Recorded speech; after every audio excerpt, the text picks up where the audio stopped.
اعوذ باللہ من الشیطان الرجیم۔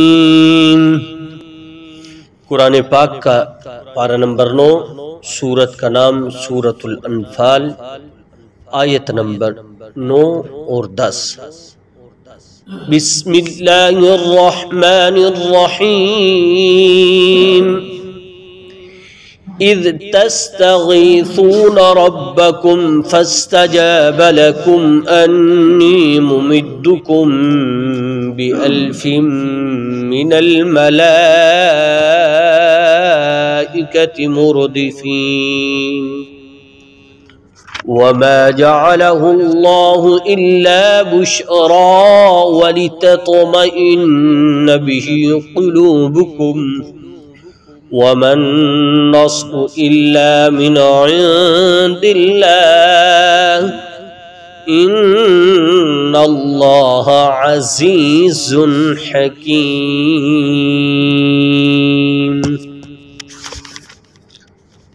یاد کرو جب تم اپنے رب سے فریاد کر رہے تھے تو اس نے تمہاری فریاد کا جواب دیا کہ میں تمہاری مدد کے لیے 1000 فرشتوں کی کمک بھیجنے والا ہوں جو لگاتار آئیں گے، اور یہ وعدہ اللہ نے کسی اور وجہ سے نہیں بلکہ صرف اس لیے کیا تھا کہ وہ خوشخبری بنے اور تاکہ تمہارے دلوں کو اطمینان حاصل ہو، ورنہ مدد کسی اور کے پاس نہیں، صرف اللہ کے پاس سے آتی ہے۔ یقیناً اللہ اقتدار کا بھی مالک ہے، حکمت کا بھی مالک۔ صدق اللہ العظیم۔ گزشتہ آیات میں اللہ تعالیٰ نے مطلق غزوہ بدر کا ذکر فرمایا، اور آج کی ان 2 آیات طیبات میں اللہ تعالیٰ نے حضور علیہ السلام کی دعا کا ذکر ہے، اور اس کے ساتھ ساتھ اہل ایمان والوں کو تسلی دی ہے۔ نبی علیہ السلام کی دعا کیا تھی اور ایمان والوں کو تسلی کیسے دی، وہ اسی آیت میں ہم پڑھیں گے، سمجھیں گے۔ نبی کریم علیہ السلام نے جب میدان بدر میں پہنچے اس وقت اللہ کے حضور ہاتھ اٹھائے، اے اللہ، آپ ہمارے دل کے رازوں سے بخوبی واقف ہیں، ہم کس نیت سے نکلے تھے اور کیسے یہاں پہنچے،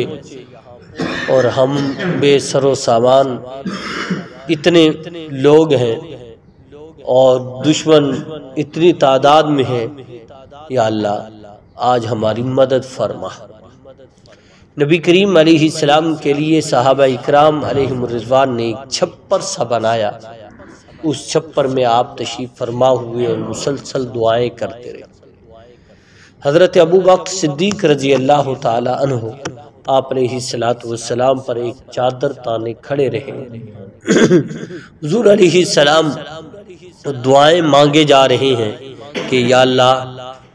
اللہ آج ہماری مدد فرما، کافروں کو مغلوب فرما، ہمیں غالب فرما، اور یہاں تک ارشاد فرمایا اللہم ان تہلک ہذہ العصابۃ لن تعبد فی الارض، او کما قال علیہ السلام۔ فرمایا، عرض کیا اللہ کہ اگر یہ جو میں پونجی اکٹھی کر کے لے آیا ہوں لوگوں کی، یا اللہ اگر آج یہ ختم ہو گئے تو تیرا نام دھرتی پہ کوئی نہیں لے گا، یا اللہ یہ ان کی مدد فرما۔ محدثین نے لکھا ہے یہ جملے آپ علیہ السلام نے اپنے اللہ سے ناس کے معاملے میں کہے تو اللہ تعالیٰ نے پھر ان کی مدد فرمائی۔ حضرت جبرائیل علیہ السلام آئے مدد کے لیے، میکائیل علیہ السلام آئے مدد کے لیے، تو اللہ تعالیٰ نے خوشخبری دی کہ ہم آپ کو جو ہے فرشتوں کو 1000 فرشتوں کی فوج کا دستہ بھیجیں گے جو آپ کی مدد کرے گا۔ اور فرمایا پھر اس کے ساتھ ساتھ پھر ارشاد فرمایا کہ ہم اس پر اور بھی مدد کریں گے۔ ہم سورۃ آل عمران میں پڑھ کے آئے ہیں 3000 فرشتوں کی مدد نازل ہوئی، اور اس صورت میں ہم پڑھیں گے 5000 فرشتوں کی مدد اللہ تعالی نے نازل فرمائی۔ حضرت ابن عباس کی روایت میں آتا ہے حضور علیہ السلام حضرت علی رضی اللہ عنہ کی روایت میں ہے، فرماتے ہیں کہ میں کھڑا تھا، رسول پاک صلی اللہ علیہ وسلم کی دائیں جانب جبرائیل علیہ السلام 1000 فرشتے لے کر نازل ہوئے، اور وہ مسلمانوں کے لیے فوج کے دستہ بنے،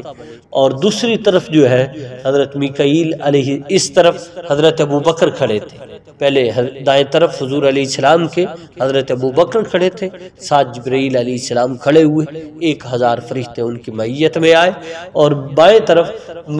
میں کھڑا تھا، اور میرے پاس حضرت میکائیل علیہ السلام آ کر کھڑے ہوئے، اور ان کے ساتھ 1000 فرشتوں کی مدد وہ بھی اللہ نے نازل فرمائی۔ اب سوال یہ پیدا ہوتا ہے کہ اللہ تعالیٰ نے وہ فرشتے کیوں نازل فرمائے؟ تو سارے کافروں کے لیے تو ایک فرشتہ ہی کافی تھا کہ ان کو ہمیشہ کے لیے نیست و نابود کر دیتا، ایمان والوں کو تسلی دینے کے لیے یہ معاملہ ہوا تھا، ایمان والوں کو تسلی دینے کے لیے وہ فرشتے آئے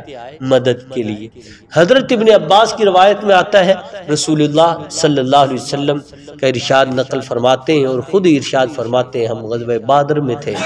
وہ بدر کے میدان میں ہم نے یوں دیکھا کہ ایک